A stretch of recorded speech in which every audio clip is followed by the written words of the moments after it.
Hello, everyone, and welcome back to Moving Right Along, a Muppet movie podcast brought to you by toughpigs.com. It's the podcast where we watch Muppets From Space 2 minutes at a time and talk about it a lot. I'm your host, Anthony Strand. And I am your other host, Ryan Rowe. And today we are joined by one of our very favorite guests. Guest, introduce yourself, please. Hi, my name is Tansy Rayner Roberts. I'm a writer mostly, and a Muppet lover, And obviously. that's why you come on every That's single why you're season. here.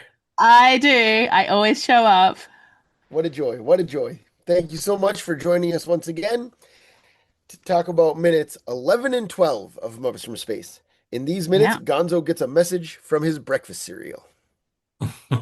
We start where we left off with Gonzo gazing at his solo photo on the beach, and then the camera zooms in. But here's what I appreciate though. The camera zooms in but does not enhance Oh, the that's photo. true. Right. It's You still know? the same quality photo. It's actually Right. kind of hard to make Gonzo out at first in the photo.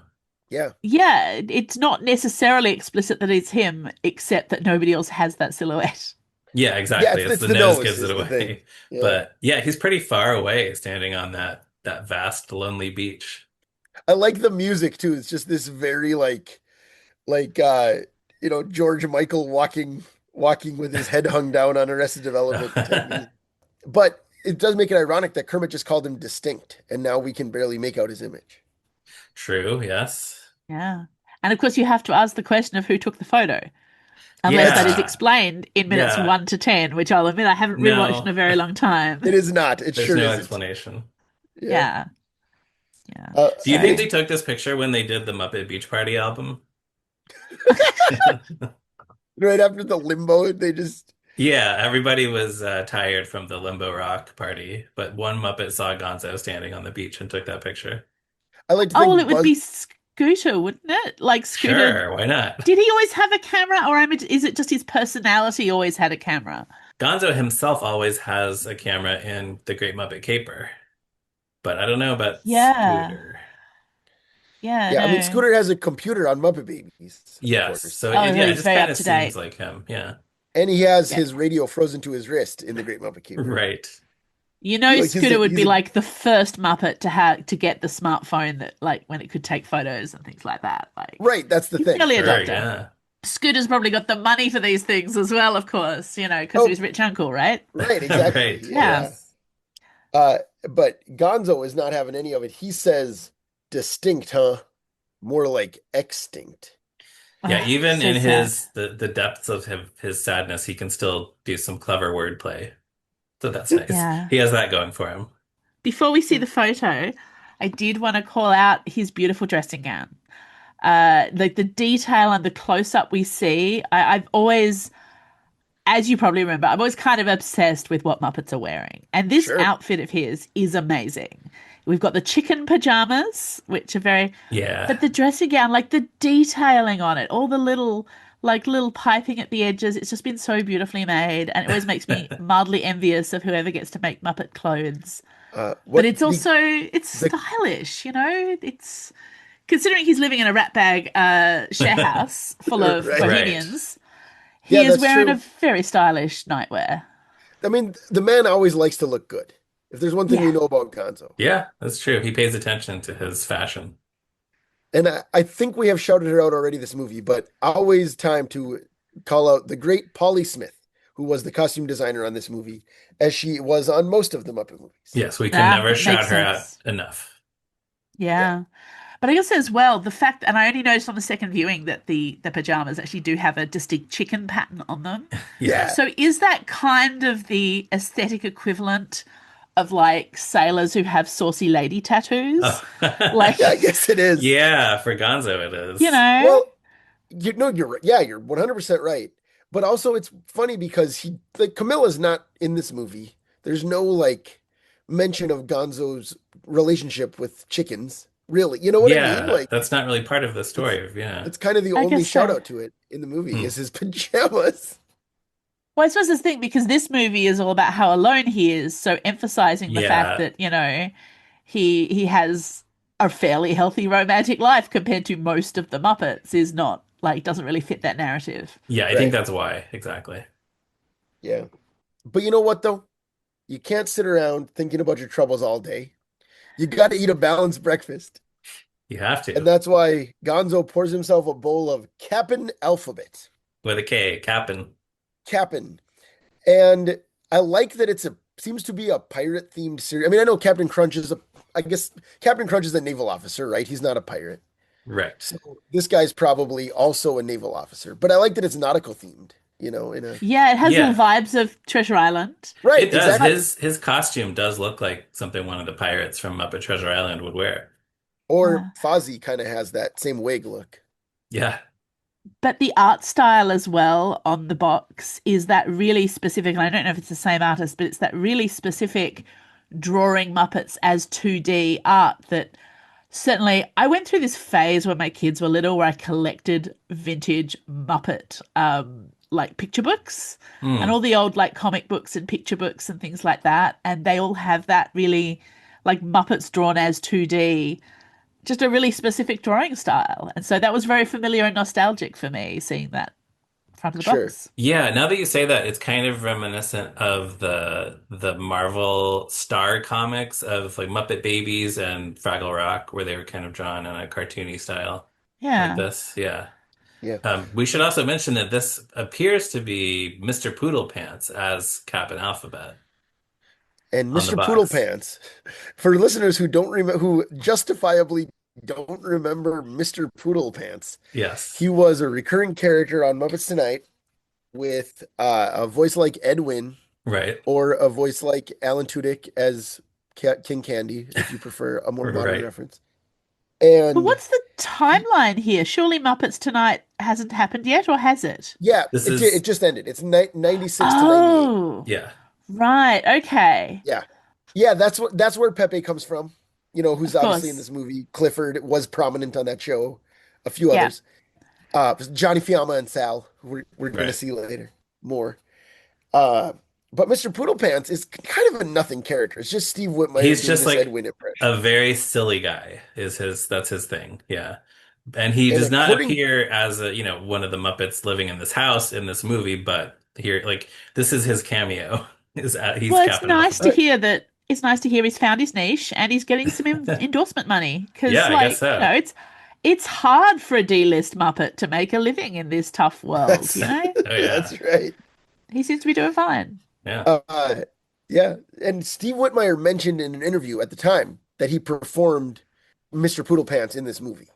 So I guess that there was probably a deleted scene where Cap'n Alphabet appears to Gonzo or something, like a dream Um, sequence there's or something something like that. there's something somewhere on Muppet Wiki about a scene that appears in the novelization Yeah. where Oh yeah, Mr. it's I Poodlepants appears at Covenant later.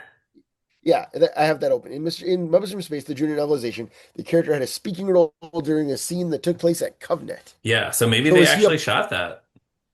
prisoner there too, maybe? I don't know. That seems likely. Yeah. Yeah, because I they're guess he using could be his working there. yeah, true. Hmm. But Covenant is intercepting all his messages, and one of them is in his cereal. I don't know. Yeah.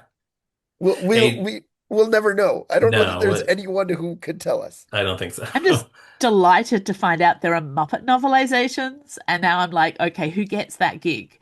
Because I Yeah. want Oh that yeah, job. Oh my sure. God. Yeah, believe this is the only one in terms like there were storybooks for some of most of the other Yeah, ones, yeah. Yeah, I guess they but didn't do but them I for believe 2011 or Muppets Most Wanted. Maybe not. right.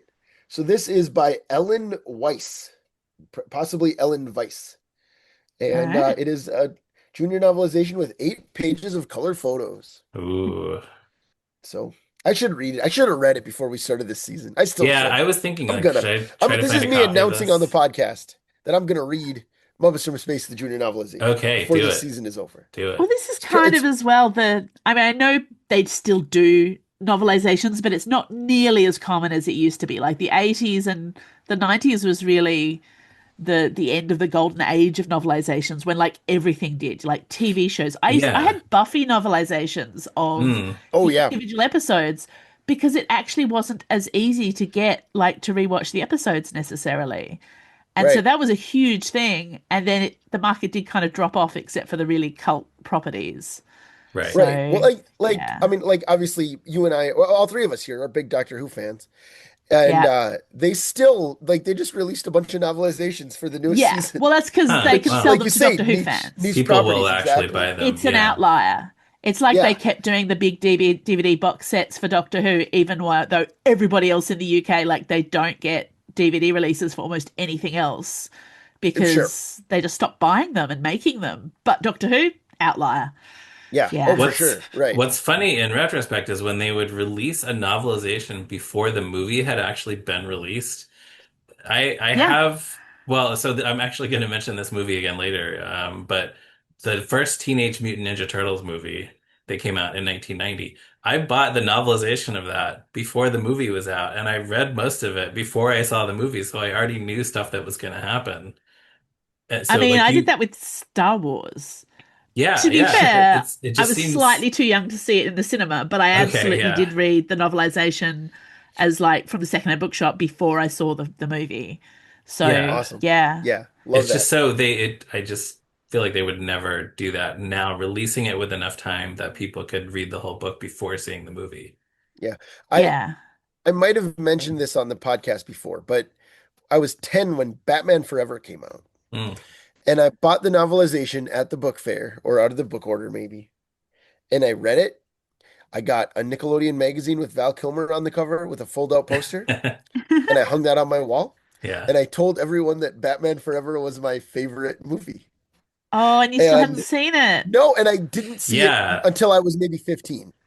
Yeah, that was And Wow. me. yeah, I wasn't allowed to watch PG-13 movies. I was 10. And I mean, the funny thing is, if you'd watched it at that younger age, you probably would have thought it was a much better movie. right, by the time I saw it, it was too late. Like, Yeah. That was me with Gremlins and Gremlins too. I was not allowed to see those movies, but for some reason my parents let me read the novelizations. It's there's because, there's they wanted you to read, man. They wanted you to Yeah. read books. Yeah. Books are right. wholesome. Right. That's the thing. Yeah.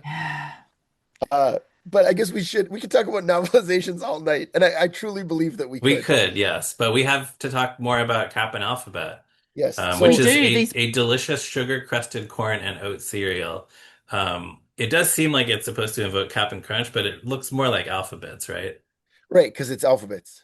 It Yeah. is the letters See, of the alphabet. I do not have the familiarity with American cereals. Oh, So, Sure. right. well, we do have some of the copy ones, but we certainly don't have anything that brightly colored in Australia that counts as breakfast cereal. Sure. Hmm, They okay. are beautifully created, but they look like, they look like crystallized jellies. Like they look like they've come out of a Huh. lolly bag. Sure. I could see So, that.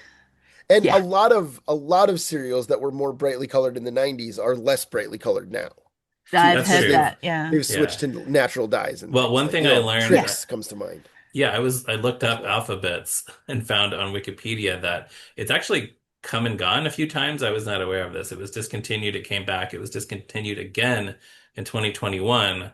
But this year they did announce that due to popular demand, the cereal would return in limited quantities for a limited time in the fall of 2025. So I feel like I Yeah. gotta, run to my grocery store right now to see if they have alphabets on the shelf. You gotta. Yeah. Yeah, absolutely. See if the aliens are speaking to you. You say the Yes. moment of the letters moving around and forming, it was just to me, it had a lovely Sesame Street vibes. Like just that Sure. little scene of the letters, and it's like, ooh, is this going to be educational? Um, I don't know. It was just something about and the little stop motion, I guess, to make the letters move. It's That's what just it such looks a little like. simple Yeah. trick, Right. Well, and it's so cute. and I was wondering, I agree, it's adorable. I especially like how the letters kind of press together and then pop out slightly. Yeah. Like very much like the opening credits of Gumby. Like Oh the yeah, title yeah. Gumby Oh does that yeah. in the opening credits. Yeah, that's fun. Um, but is this the first stop motion in a Muppet feature? Like Jim Henson did stop motion in his Ooh. early experimental work a lot, and like you say, Sesame Street has Yeah. counted.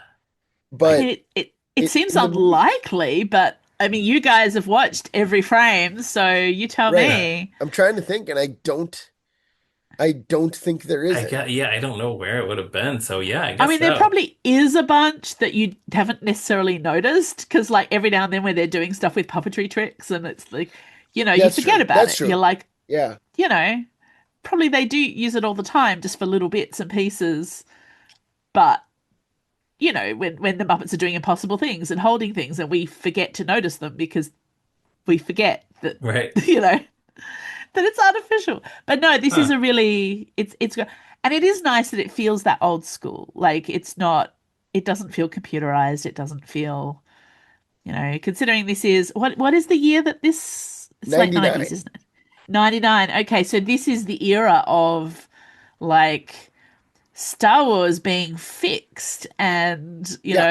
It's the the same year Yeah. as launch of Phantom Menace, in fact. Phantom You Menace. know? Yeah, it's the launch, it's the time of grand CGI that didn't really hold up 5 years later. So Hmm. it's really lovely to see something so old school happening at the same time. Yeah. Yeah. Well, and I Yeah. was wondering if this is Tim Hill's influence, the director, because he had Hmm. worked on the Nickelodeon show Kablam, Oh which had Okay. yeah. animated segments in a number of different formats, including stop motion. There Right. was like an action figure Action segment League called now. Action Yeah. League Now. Yeah. Uh, so he certainly had the background, if no one else did. You know Huh. what I Yeah. mean? Yeah. So Because I don't you know. want the serial to be as visually interesting as possible. It would be Yeah. boring if you just poured it on the table and it was there spelling the words. So yeah, the Yeah. animation Yeah. just makes it more interesting. Next, Gonzo calls Rizzo over. He wants to show him. He says, I think my Kap'n Alphabet is sending me a message. And Rizzo says that the guacamole he had last night is still talking to him. Not Yeah. funny. It's such a But dumb joke. I like Steve's but also delivery, though. I do. it Yeah, he is. It's a dumb tries. joke. It's so Rizzo, but also he's literally just told us that he has a stomach upset and he is carrying the largest plate of ham, like a comedy sized but Yeah. perfectly Rizzo. Like he's carrying his own weight in ham on a plate Right. I Well, I so think at the same time. a few moments ago, the Swedish chef and Pepe announced that all they had left to eat was bologna sandwiches with no Oh, it's bread. bologna. it's Yeah. Okay. baloney. Yeah. So, which is why he's going to sing the Oscar Mayer bologna song as he walks. Like you maybe don't know that it's an American commercial. No, no, Yeah. I Oh do wow, not. yeah, Um. yeah. But he.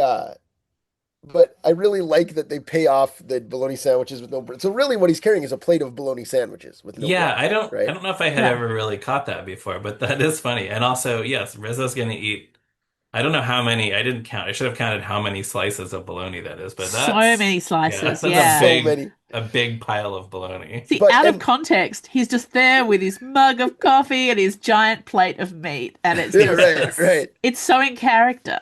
Oh, just And and you can, as I said, I didn't, but you can distinctly count every layer of the bologna, the meat. So that is Yes. beautiful. Like somebody's made that beautiful collection, and there's steam coming out of his mug. yeah, that's That's a nice. nice touch, Well, yeah. well, and I think it's also a nice touch that he kind of like plops the plate down on the table as he Yep, says the thing about the guacamole. Like he and then could picks just it be up again. it could just be in his hand the whole time, and it's not. Yeah, Yeah, you're right. absolutely. Just I Yeah. had furthering the illusion. Right. My Speaking of illusion, I had questions about size and relative size because Rizzo is holding an amusingly large mug, right? So it's a comedy-sized mug Yeah. in comparison to Rizzo. And then I was thinking, oh yeah, it's funny that it's normal sized, but it's not. I don't think it's normal sized. I think it's Muppet sized. Like, Yeah, I and think he's it's just a not like tiny the Muppet. size of a mug that we would hold, right? I So it's think it's comedy big for more Rizzo. right. I think it's more Kermit size maybe or Gonzo size, Yeah. but Or even it's Gonzo a size, little too yeah. big for Rizzo. Yeah.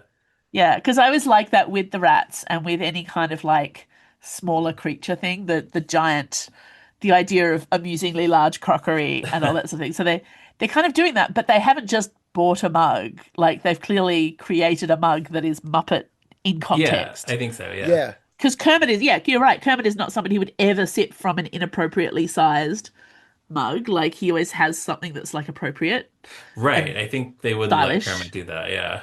But No. it worked like it makes sense. It's in character for Rizzo to have a coffee mug that's too big. Yeah, because also quite possibly not his mug, which Right, right. Yes, Yeah, he stole yes. it. but I did Uh, enjoy that whole sequence. And yeah, like you said, the fact that the detail he puts the plate down and then later when he's leaving the conversation he picks it up again, which immediately makes the scene more complex than it needs to be, right, which I guess sums up all of Muppets. Like Hmm. right. That's the everything is more thing. complex than it needs to be. It's been fun digging into this one to see that they're still doing that stuff. Because Yeah, Yeah. I think on absolutely. this movie I hadn't thought about it, you know? Yeah. No, and as I said, it is the age of a lot more computer tech generated, like a lot of the shows that were around at the time, even in TV, uh, able to do a lot of really quite fancy stuff. And so, I mean, I'm thinking at this time, like, I mean, I mentioned Buffy, Xena is on at this time, and Xena has been going for like 4 or 5 years. Uh-huh. The Xena and Hercules shows, and they did a lot of really hardcore stuff with CGI that to put fantasy stuff on the screen, you know? Right. Right. So Oh yeah, yeah. having these little beautiful handmade details, and it's all very old school. Yeah, I love it. Before we move on, we should note that things happen in the scene before Rizzo walks away. Uh, Yeah. so after Rizzo says the guacamole thing, Gonzo says he's not kidding, but when he looks down, it's just a jumble of letters. But as he says just a second ago, it said watch the sky. And Rizzo says, "Are you sure it didn't say you need help?" And I don't know. I feel like they could have done another pass on that one. Give Yes. Rizzo something that sounds more like watch the sky, And you we know? talked in a previous episode about how 90s this movie is. This feels like a very 90s wisecracking comedy sidekick line to say, "Are you Yeah. sure it doesn't He's the say you sitcom need best help?" friend. Like, Yeah. Well, yeah. we were just talking about Buffy. It's very easy to imagine Cordelia saying this, right? Yeah. Yes. And yeah, like this again, yeah, thinking of 90s sitcoms, what we got things like what have we got? Fresh Prince. Just Sure. putting Yeah. myself back into the 90s. But yeah, there's sort of like the family sitcoms, the sort of people just being casually mean to each other Yeah. is a Yeah, very yeah. common staple in comedy, especially American comedy of the time. Because you Right. always have to distinguish because I spent a lot of time inhaling British comedy shows, which are slightly different. They're always mean to each other too. Um, yeah, so they'd like the casual, just casually sort of like, also the fact that Rizzo's not listening. He's not paying attention to Gonzo, Right. which is not necessarily his usual MO, but again, this is a story about Gonzo being alone. So his close friendship with Rizzo is also being played down here.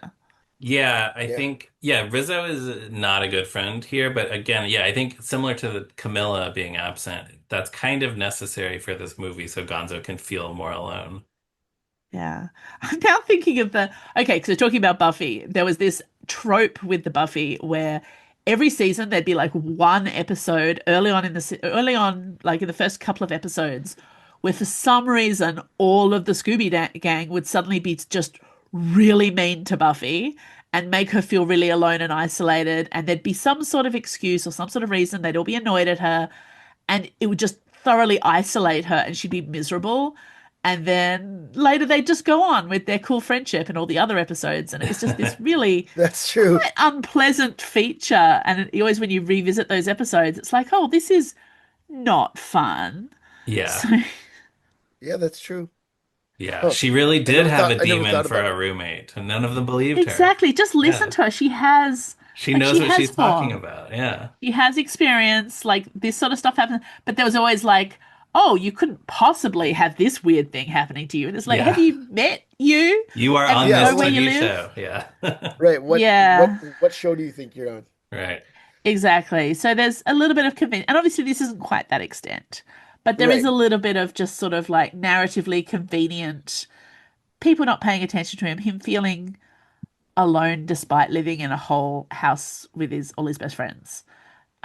Which was, you know, the fact that they had this colossal share house living experience, and but he doesn't. Yeah, the fact that he feels alone, which is interesting. It is an interesting Gonzo thing, and I can see why they've leaned into it.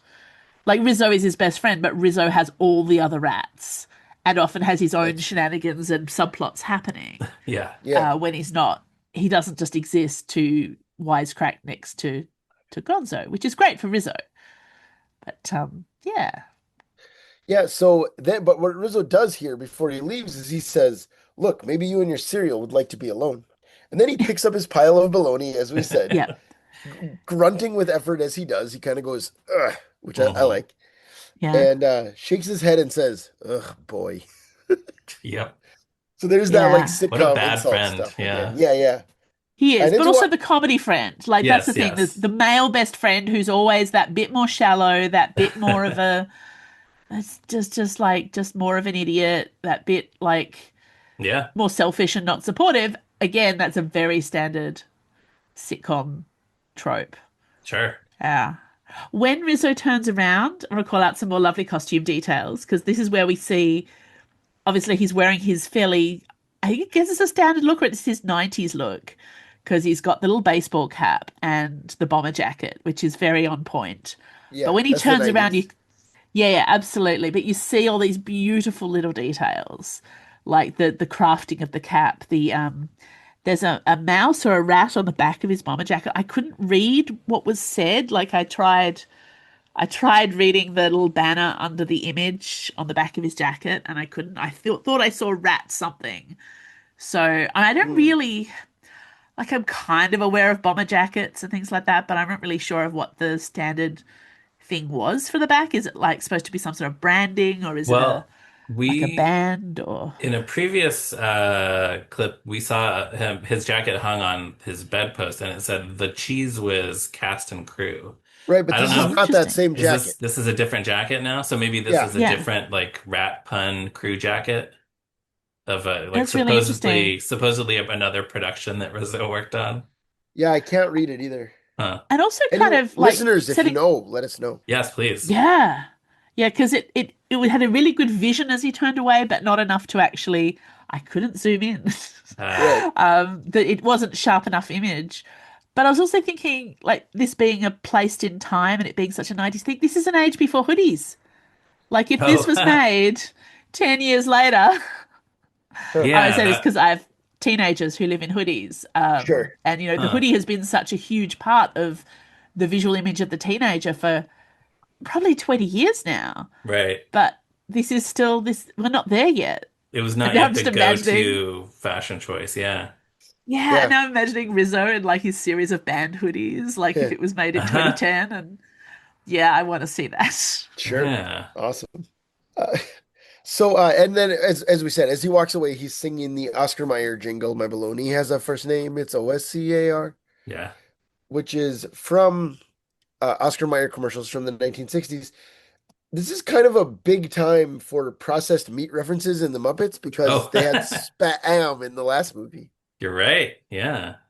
And it's also kind of a big time for processed meat references in family entertainment because John Ratzenberger sings the Armour Hot Dog song in Monsters Inc. a couple of years later. Okay. Oh, I don't remember that, but okay. It They is say not a they need to genre go of get it. music with which I'm familiar. They say the Processed meat jingles. uh Mike and Sully say that they need to get back to their kid, and he said, "Fat ones, skinny ones, kids who play with rocks or whatever Oh, from the yeah, Armour yeah, Hot Dogs yeah. Yeah. commercial." Yeah, Okay, wow, that's funny. Huh. yeah. That's a good Anyways, observation. thank you. Uh, but then Gonzo is still a mess because he picks up the box and he spills cereal all over again. He just Hmm. can't stop. I think it's because Yeah. he doesn't have live hands.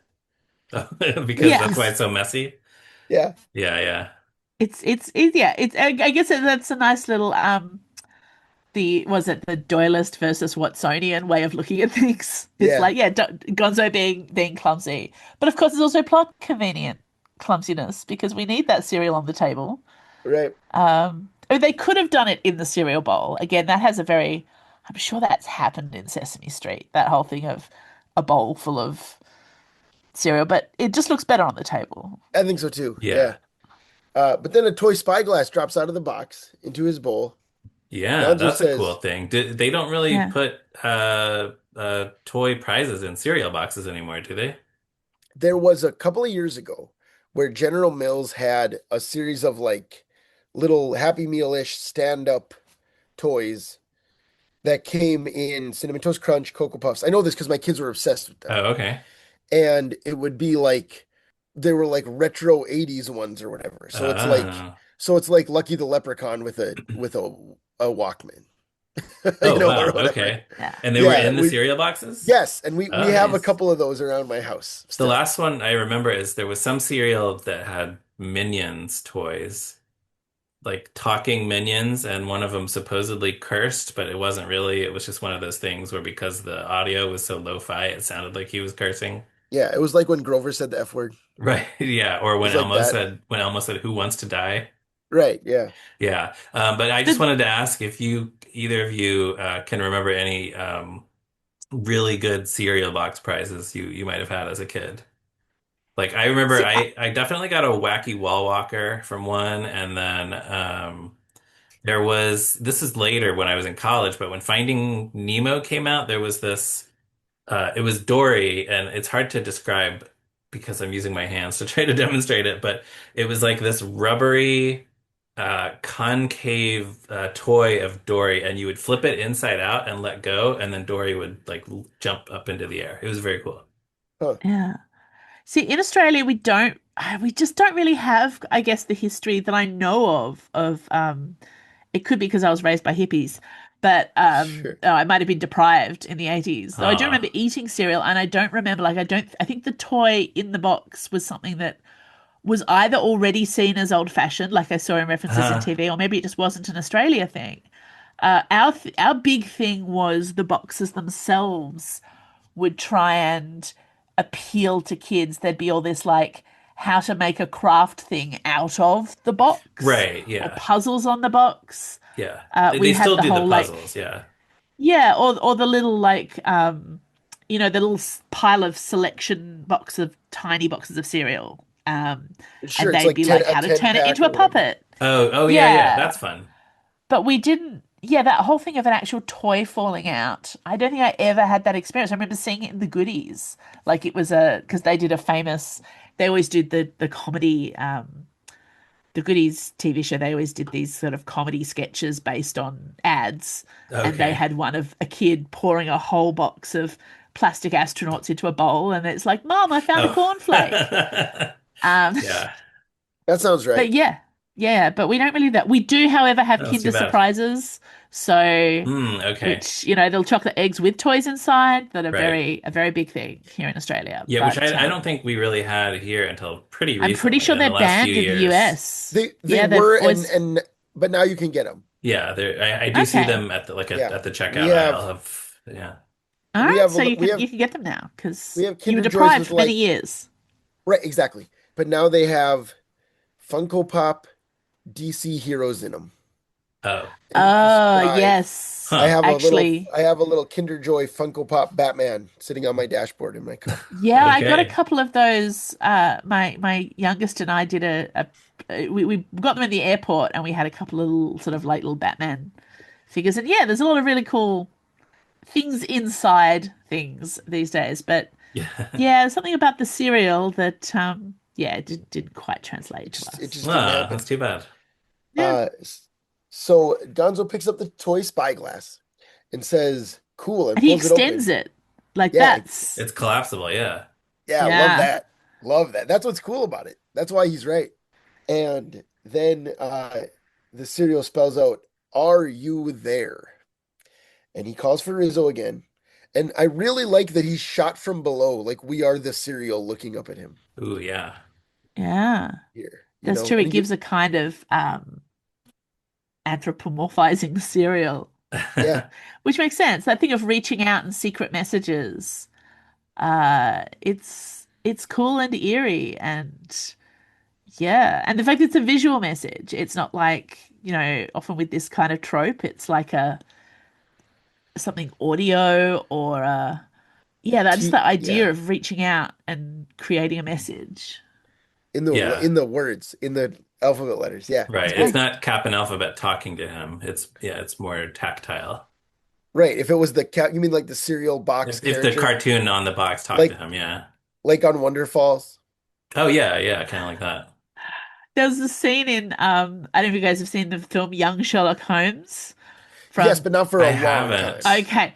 There's an amazing scene when I think young Watson is tripping on something. I don't know. He's been spiked with some mysterious drug, and there's this whole vision of a fridge full of food talking to him, which of course is also a classic Muppet trope. Yeah. Or Sesame Street trope, And the dinosaurs, vegetables talking yeah. to you. Yeah. Huh. But that is the end of the Gonzo portion, but these minutes are not quite over yet because we cut to a new location for the first time since Gonzo woke up. And it is a big gray factory, which is identified as Covenant, top secret national security facility. And it is identified as that, first via text on the screen, and then via the voice of Bobo the Bear, the doorman Bobo. from Muppets Tonight. I'm glad that Yeah, I guessed that because I was thinking, is that Bobo the bear? And I Yeah, think because as it's always interesting that he ends up typecast pretty early on as a villain slash villain henchman potentially. right. yeah. Because of And this course is the in the first one. Muppets, yeah, in the Muppets, when the new Muppets movie, which came a generation slash what 11 years later, Yeah, the 2011 movie. he's he's a key henchman, and that's where he's found his niche as Right. you know. And there's one in between, the TV special Letters to Santa. He is Oh Nathan yes, Oh I Lane's have henchman in seen that. yeah. that. Yeah, But yeah, I think but I was proud of myself for picking that was his voice. It is quite a distinctive voice. right. Yeah, no, good job. I did Um, check the details by Googling who is the other bear in the sure. Muppets. Yeah, yeah, that makes sense. Tragically, he will always be the other bear. He is, Right. Of course, second he's tier yeah, bear. So the yeah. result didn't take you to Bear in the Big Blue House. No, no, no. It did keep trying to tell me about, and of course, now we've got the AI overview that keeps trying Ugh. to. So it kept trying Yes. to talk about Fozzie, and I'm like, I don't need to know about Fozzie. I'm Yeah. just, yeah. Mhm. Don't read the AI But overview ever. Scroll Just no, no, down. it Yeah, is not scroll helpful. past it. Yep. right. Yeah. Um, Anyway, yeah, the voice, and it was interesting because we see these shots of the factory, and I was thinking, oh, because seeing this as like just 2 minutes, and it's like, oh, this is quite a few, if vital seconds in which there are no Muppets on screen. But then the voiceover started, and I'm like, oh, Oh, it's all right then. yeah. Yeah, phew.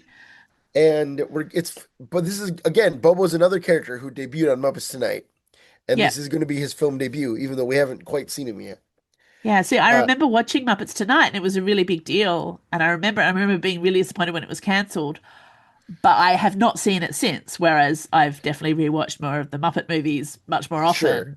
yeah. So I yeah, I I have would say very vague memories. I would say it is flawed but entertaining. Like Oh, yeah. It's Yeah. good. there's a lot of 90s like dumb sexism stuff in it. That's the biggest Yeah. I mean, problem. that comes from Yes. watching anything made in the 90s is Yeah. always has got that. But no, that's kind of interesting. Is it on YouTube? Like, Uh, is it it's sometimes findable? I think it comes and goes. I know last Mm. time I looked, you could easily find the whole series archived on a certain internet site. Okay. Good to know. Uh, Hmm. but yeah, I don't know. I think it's worth watching. I think it's pretty fun. Yeah, Yeah, no, it I'd be is. interested because I know a lot of these things you can't necessarily buy easily. Right. Right. Yeah. Um, It's never been on Disney Plus.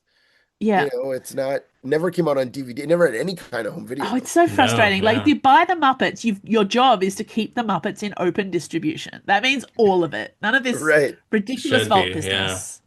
Yeah. Yeah. And but so last few things here. The text and Bobo both say mission, investigate threat of extraterrestrial attack. And then a cement truck drives out. We see a sign that says cement, building blocks for tomorrow. And the It's text and triple A Bobo, cement. triple A cement, On does the it? left side of the sign going down. Yeah, AAA cement. So I guess they're first in the phone book. Sure. Nice. Uh, and then the text and Bobo both say cleverly disguised as a cement factory. And then Bobo kind of goes, which I Yeah. like. And then I enjoy Yes. that.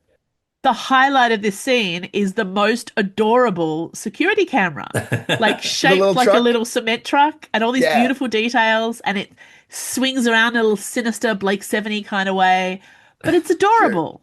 Yeah, Yeah. Yeah, the little camera awesome. pokes out of the front of the cement truck. Yeah. Absolutely. Like And that just makes it. It's very cute.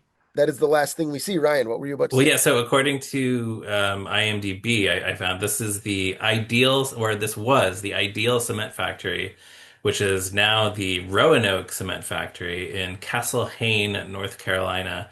And I did some more searching and I found a bunch of stuff online that said it was also used as a location for The Crow, Teenage Mutant Ninja Turtles, Super Mario Brothers, that's the 1993 live action Super Mario Brothers. Little Monsters, that's the one with Howie Mandel and Fred Savage.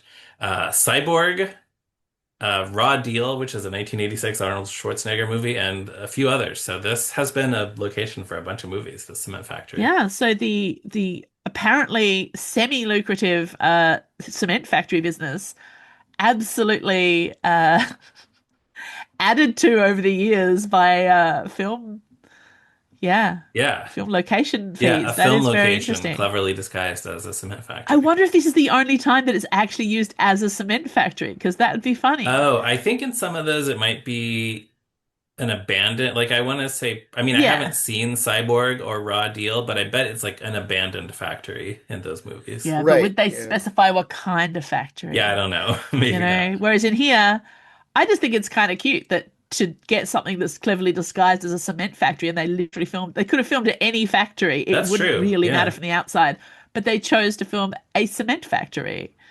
Right. Yeah. Yeah. Maybe Thought, they left the little security camera behind when they left. That would be nice. I yeah. hope so. Maybe it's still there. That could maybe that'll become a tourist attraction. Oh yeah, like the Now that Hobbit. we've shouted it out on the program. What's that? Like the Hobbit? Yeah. Like the Hobbit house, yeah. Where Uh, they were Like like it. going to Yeah. go and take down all the Hobbit houses they built, and the guy owning the property was like, "No, no, you can keep them up. That's Yeah. fine. Just leave them there and walk away." Right. Have you been over there? I have not. No, we planned a big family trip in 2020, Oh and no. yeah, Mm, it is really close. And in fact, they've only just in the last year or so opened up direct flights between Tasmania, where I live, and New Zealand again. You know, we used to mhm. have that in the 80s, and so it was this whole thing of being an international airport in Tasmania because you could fly to New Zealand. And sure. now they've started it up again, so it is exciting, but I still have not gone. But I All want to. right. I hold out hope for you. Yes. Yeah, absolutely. I want to see Weta Workshop. Though it Sure. was Yeah, me very too. I gotta say it Yeah. was kind of depressing. I remember going and looking at Weta Workshop and we were looking at booking the trip and it was like, oh yeah, and then it's like, yeah, it's not available on these specific dates because it's booked out on an annual basis going forward for the next 10 years for all the Avatar movies that James Cameron is planning on making. And Oh, that's wow. how I found Yeah. out he was literally planning on making an Avatar movie like every 2 years for the next 10 years or something. I was like, Yeah. Yeah. I feel like that was information I didn't need. That just was really depressing and I walked away. Although I recently Oh read, man. this is a tangent, but I recently read that he said he might not direct Avatar 4 and 5. He might hand it over to somebody else. Interesting. Yeah, it's just Interesting. I hard mean, not hard to that believe that interesting he because, wouldn't, but They should get Tim Hill to direct Avatar yeah, 4 and that's it. 5. There you go. Tim Hill. just make it with puppets, man. It would be so much better. Yeah, just do that. Instead of just spraying people blue, make puppets. Yeah, I'd watch it. Everything's better with puppets, I agree. honestly. Yeah. I agree. Yeah. Before we go, any other thoughts about these 2 minutes? Tansy, I'll start with you. No, I mean, it's very grey. And as I said, the highlight is definitely the security camera. I liked the whole thing of like they're getting a lot of text across and they do it with the voiceover and they kind of make it a bit funny. But yeah, really, we're just waiting until the next Muppet scene at this point. So Sure. I feel like this is necessary exposition, but yeah, and Sure. setting up for I guess the antagonists of the story, especially since Yeah. we know, Yeah. even though Gonzo doesn't yet, that this whole thing is him being potentially an alien. Therefore, even if these guys represent the government, they are clearly going to be the antagonists. Right. Right. Plus, the Right. fact that they hire Bobo is a bit of a giveaway, Right. which Right. retrospectively, but yeah. Yeah. But no, that's all I got. Sure. There's no Thank you. costumes to talk about. All right. Ryan, any other thoughts? Yeah, I have kind of a lot of screenplay draft notes. Great. In the February 27th, 1997 draft by Jerry Jewell, well, first of all, Gonzo's cereal is called Honey Pops. It's not Kap'n Alphabet. I Oh, wonder it's if much less funny. I guess you could have a maybe bear on it. definitely. I wonder Does if they it thought it say what was it was supposed to look like? Like, no, but it does spell words, so I guess it was still going to be letters. I wonder if they thought that sounded too close to the real life cereal called Corn Pops, maybe.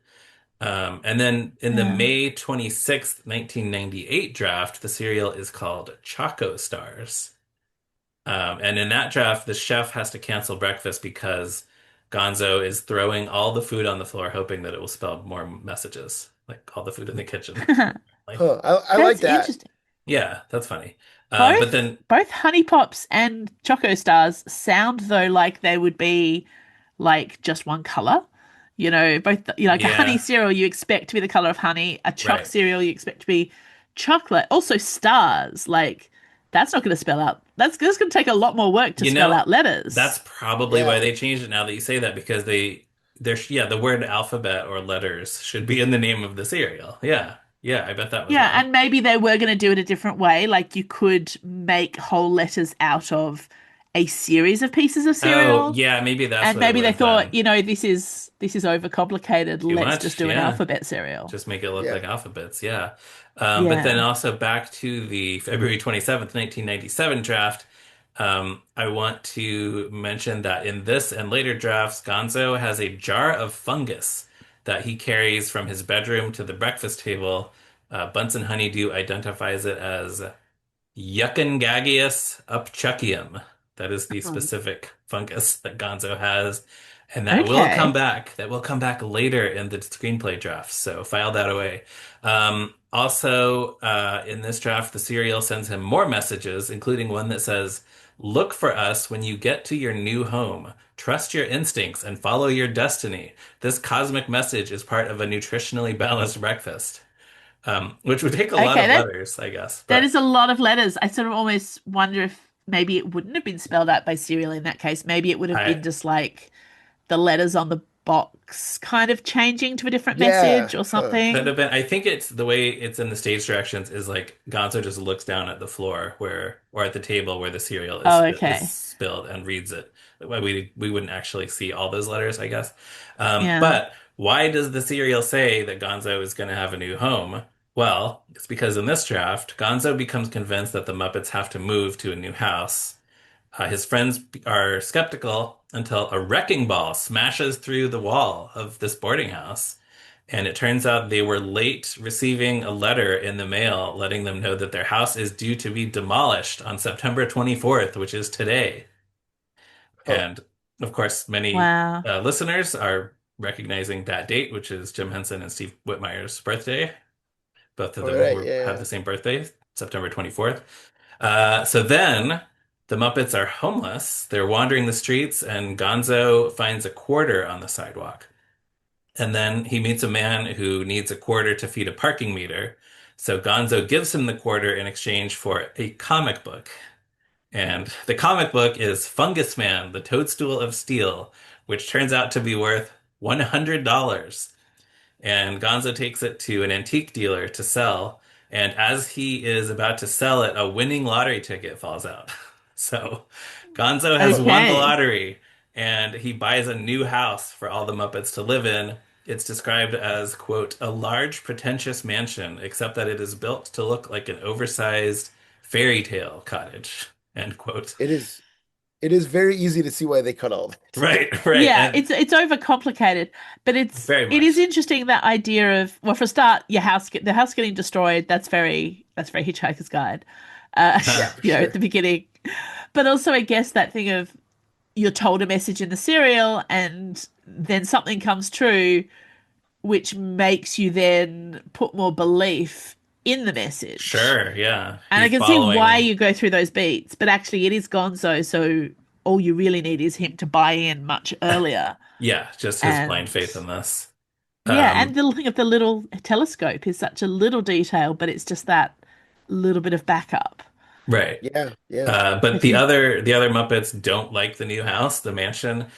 Clifford and Floyd are baffled to find a shelf full of pop culture memorabilia, including a Tickle Me Elmo. That's a fun little detail. Um, there's a moment when a Muppet cowboy says, "Come on, Fozzie, let's go find us some bedrooms." Fozzie says, "Gee, Tex, you don't need a bedroom. You should sleep on the kitchen stove." Tex says, "Why is that?" And Fozzie says, "Because a guy like you is at home on the range." Which is so silly, but I do kind of wish that there was just like a miscellaneous Muppet cowboy living in this house in the that movie. is Yeah. so Yeah. funny. I like it. Yeah. I And don't know, it's then, also got like honestly, it's got a weird flirtatious vibe to it. I don't know. It's oh, a little bit. strange. Yeah, let's find But us some also the idea of bedrooms. creating a whole new Muppet just for one like exchange with Fozzie when actually all the Muppets are always jostling for screen time. It's like we Yeah. don't need new Yeah. I nameless mean, we have friends. like a cow and some chickens and a sheep in this movie, but yeah, Absolutely. You no, could put a cowboy hat on anybody and the same joke would work, that's true. you That's know? true. Yeah. That's true. And then soon after they move into the house, Gonzo and Rizzo meet their new neighbors. but I will save that part of the draft for a future Wow, that episode. is really So, elaborate, isn't yeah, it? such a long way to go for something that ultimately doesn't really matter to the story. No, no, and like the whole thing of the Muppet House and them all living in the same house is just it's such a delightful concept. And I just remember when watching this film for the first time and those opening scenes of just like the fact that they're living in a house together is so delightful. Yeah. It's so refreshing and back to kind of the original concepts in some ways because we obviously if we've come out of the big literary adaptation Muppet movies, a lot of which have had the character our favorite characters reshaped into new characters or playing new characters. Yep. Whereas Yeah, the earlier the 80s movies were all about just spending time with these fun friends who loved each other and were pure chaos. And yeah, I don't know, it's kind it was kind of it felt nice that they were going back to that idea of them all just like hanging out and living together and obviously not being great in the way of executive function. I love the thing about the letter about the house being knocked down.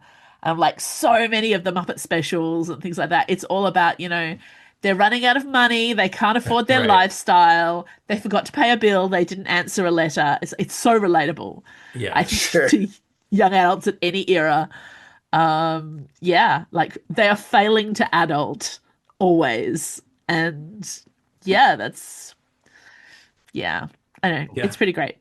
Yeah, awesome. So that actually leads into our two questions that we've been asking all of our guests. The first one is, what's your history with the movie? Ah, see, like I said, I remember some of my feelings watching it. I remember being really excited about those opening scenes and really enjoying the thing of them living together.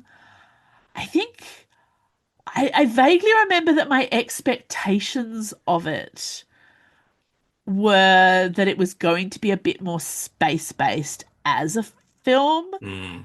And Sure. I think maybe because of like the pigs in space and stuff like that, I'm always and I know it's Muppets from space, right? But like the Yeah. from is Right. very easy to kind of elide, and in fact, it's only a really is I don't in my head, and I think because of the advertising as well, I was expecting it to be more a space adventure Muppet movie. And while I really enjoyed the share house stuff at the beginning, I remember being a little let down that it was basically a kind of just a running around kind of movie. Like they didn't go into space, and I felt a little bit, I remember, let down by that. But I remember enjoying it generally. I've always held it in my heart as one that I enjoy. But I do think I do strongly remember just enjoying the first like act of the movie, I think more than the later ones, Mm. which is partly why I asked to do Sure. an early scene with you guys. Yeah. But I Yeah. don't remember. Right. I do need to go back and rewatch and see how I feel about it now. But maybe that is because a lot of the story does revolve around Gonzo kind of doing his own thing and feeling alone and looking for something, and maybe not enough of the general Muppet togetherness, which is the thing that I enjoy most. But as in, I don't remember. I don't remember. I don't have as clear memories of seeing it in the cinema, though I'm pretty sure I did. But I don't have as clear memories as I do for Treasure Island. So yeah, I definitely Right. watched it at the time. And as I said, I had watched Muppets Tonight. So I was still very Muppet engaged. It's 99, so I was like, no, how old was I at this point? Oh, I was like 21. Sure. But yeah, I was still this sort of like, I was still, I mean, you're never too old to go to a Muppet movie. So I Right. probably Of went with course. friends. Yeah. And I remember enjoying it. I also remember like later on when I had kids and I was acquiring as much Muppet content for them as possible, which as a good parent should. I remember it being really hard to get hold of compared to the Hmm. others. And in fact, that's Sure. still the case, right? Like it's not, is it on Disney No, Plus? the It's distribution not. rights are owned by Sony, not Disney. So, Okay. So I yeah, think I that's made a picked it up. difference. Yeah. At least in America, it tends to pop up on like Amazon Prime sometimes, HBO Max sometimes. Like Yeah, see, and we it's one often of don't get those. a lot of those sort of subsidiary things. Yeah, I'm pretty sure I picked it up in a as a DVD every now and then when I'm like, oh, we need that movie. and it was either a double bill with either Elmo in Grouchland or I don't know. They always pair it Yeah, with some very, Sure. very like D grade, slightly connected kind of one. But I definitely bought it as part of a pack, and I have it on the shelf somewhere. But sure. yeah, it is one that's not as easy. It's not as easy to find or track down and share.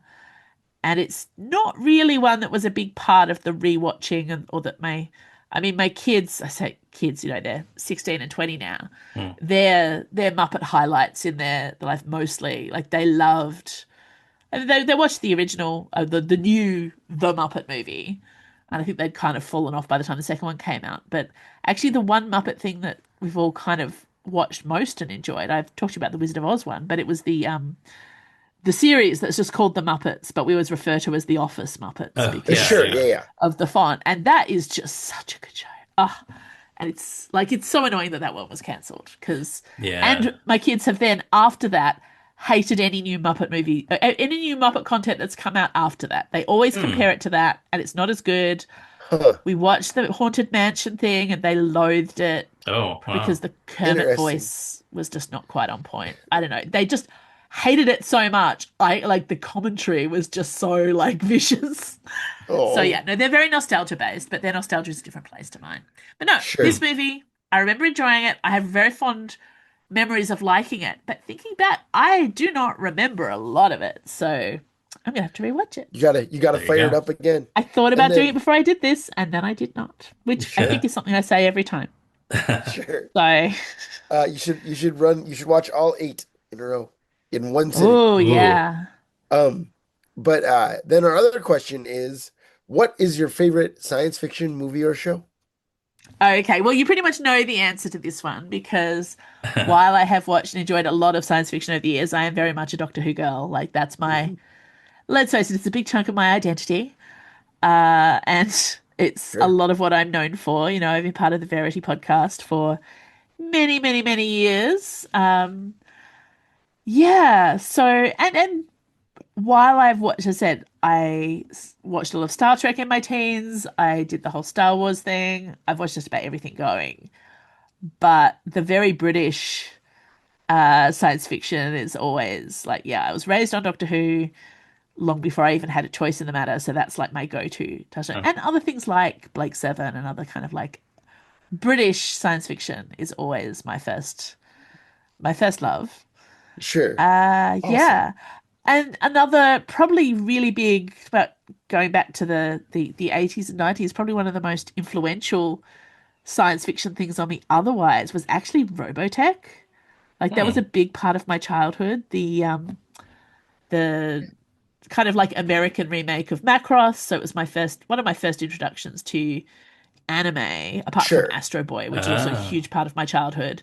Astro Boy showed on Australian screens for many years. But Robotech, because of the serial nature of it, I'm very big on serialized storytelling and in space opera in particular. And that was I just watched it at the right age and became really obsessed with it.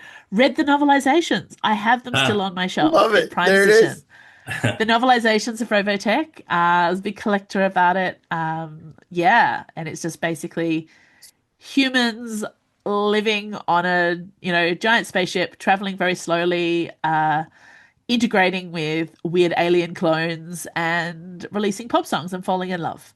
Huh. Great. So all my favorite I do like a bit of adventure and smooching and all that stuff in the science fiction. So yeah, that's another Sure. favorite. Yeah. Awesome. All right. Well, thank you so much for joining us once again.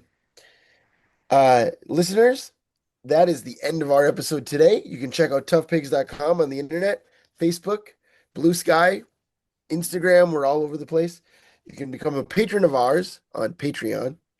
You can email us at movingrightalong at toughpigs.com to tell us what your favorite thing about Kap'n Alphabet breakfast cereal is. You can follow Ryan on Blue Sky at me, Ryan Rowe, and on Letterboxd at Movies Are Neat. You can follow me on Blue Sky at Durwood Clapper and on Letterboxd at Zeppo Marxist. Tansy, where can our listeners find you and or your work online? Look, you can find me just about, I'm on most of the social media things, usually as Tansy RR. So I have a Patreon. I have always have new books out. If you search Tansy Rayner Roberts on your book platform of choice. You'll find a lot of my titles. My science fiction ones, I released Time of the Cat a couple of years ago, which is probably a pretty strong overlap for your audience because it's time travel and talking cats, Oh, which, and I'm just about to re-release my Musketeer Space series, which was my giant epic space opera gender swapped retelling of the Three Musketeers, but huh. in space. Awesome. So I've just got new Yeah. covers and I'm releasing those over the next couple of months. Great. Yeah, really fun stuff. Love it. And thank you again for joining us. I like to be invited, as always. Awesome. And thank you as well to Jordan Brandon for writing our theme music and to Morgan Davy for designing our logo. And thank you to you listeners for giving us that 5-star review you've been meaning to give us. And thank you as well for telling everyone you see on the street to look at their breakfast cereal, which is telling them to listen to Moving Right Along. We'll be back next week. Goodbye. Because Oscar Mayer has a way with BOLOGNA.